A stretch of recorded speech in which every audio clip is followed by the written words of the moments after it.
we've been making some progress, but clearly there's a lot of work to do. Make no mistake.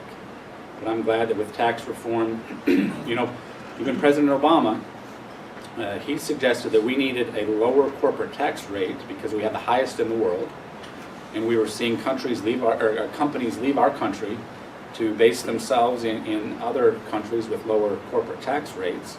So even President Obama suggested we needed lower corporate tax rates.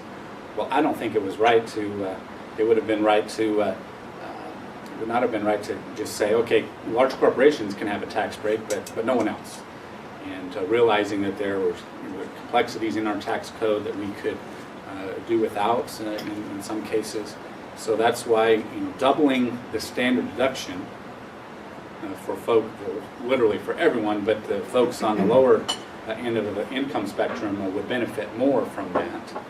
And so that in and of itself was one way to simplify the tax code, rather than having to itemize to make up that difference, perhaps, that the doubling of the standard deduction would help a lot of people. And so that one obviously will be felt throughout the year, the coming year, and I think that helps us spread, that among other things, helps us spread the economic benefit of tax reform to folks across the income spectrum.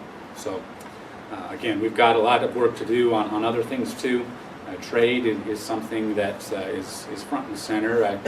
I don't like tariffs. Tariffs increase the cost of products to our consumers. If a country retaliates and puts then tariffs on our products going to that country, that increases the cost of products to their consumers. I don't see where that's good for anyone's economy. And so it's my hope that we can get this tariff issue resolved sooner rather than later.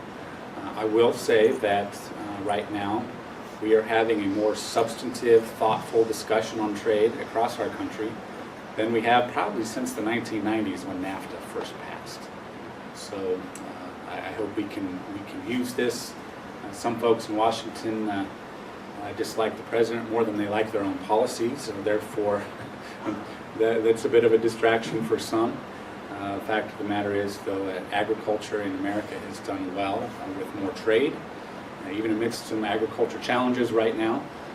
We certainly don't want to make things worse by undermining trade opportunities.